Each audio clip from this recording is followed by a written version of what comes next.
Naay usa ka story ini.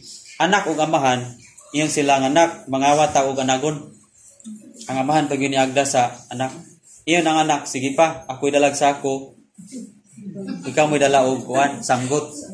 Dito na sila silingan nilang anagunan. Iyon na dayon ang amahan. Nak, tanawas palibot ug wa bay tao. Iyon ang anak. Wala pa.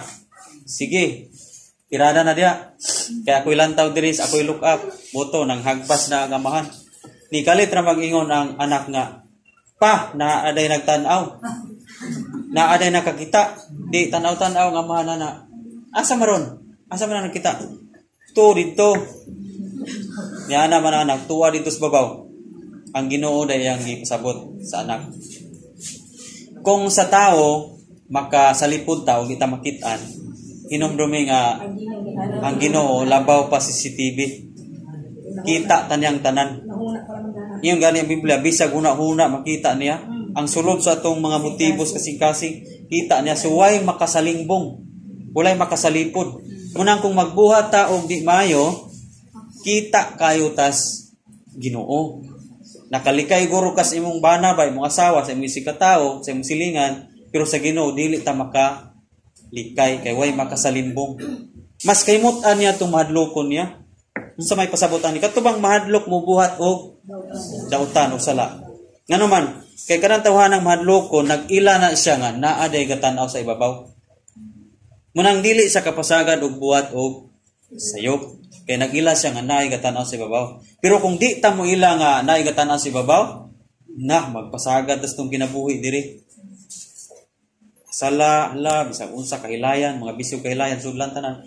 Ngano kay wa man say pag-ila nga naaday gatanaw sa ibabaw. Hinumdumi igsoon sa adlaw sa paghukom, hukman ang atong mga binuhatan. Tanan nga binuhatan nato nakalista, nakatali. Kadto mga nagpasalipod ka, saging, kay nangawat ka kung sa timong ikawat, o imo rang gipa suroy silang mama nimo, ni imong gikuan tong pitaka niya pag wala na. Mo to mga panahon na nangawat kag itlog kung sa puto imong ipangawat. Now, pastor, nagproblema gyud ko ana kay nakaagi ko ana mga kinaiyahan, nakakawat ko.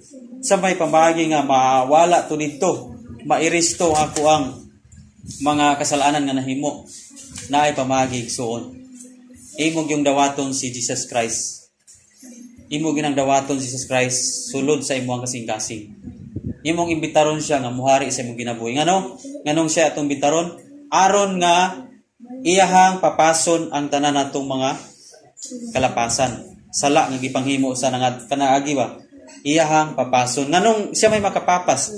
Siya ang nagpalansang sa krus aron matubos niya o mapasaylo ang atuang sala. So kung ang tao di mo dawat ni Jesus, unya na siya mga kanhi mga sala, di gyud na siya mapapas. Di ka na siya mapapas. Kaya si Jesus ang nagtubos sa atong masala. So siya ang makapapas. Munang ang buhaton nato karon, dawaton nato si Jesus. I-accept nato siya sa sulod sa atong ginabuhi. So atong buhaton na ron igsoon kay ayno nga nakasala ta niaging semana, niaging bulan, niaging tuig o ganyang buntag. Posible nga nakasala pud ta ganyang buntag.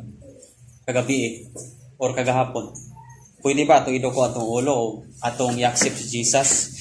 Aron nga ang atong mga tanan mga kalapasan igsoon sa pulong, sa buhat o sa una-una, mairis niya kung magsugod kita og bagong pagkinabuhi. So kini nga pag-ampo igsoon, pakasamahan ni siya nga ikaw ug ang Ginoo nakiginabi.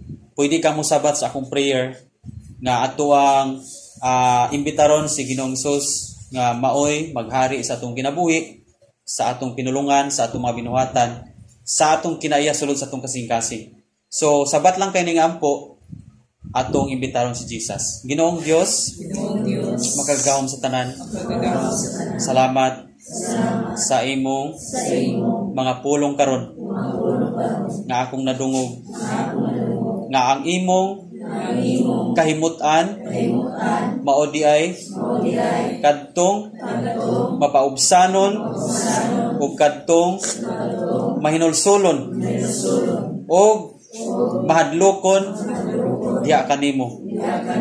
Ginoong Dios, akong giablihan ang pultahan sa akong kasing-kasing karon, ug ako kang giimbitar nga muhari ka sa sulod sa akong kinabuhi.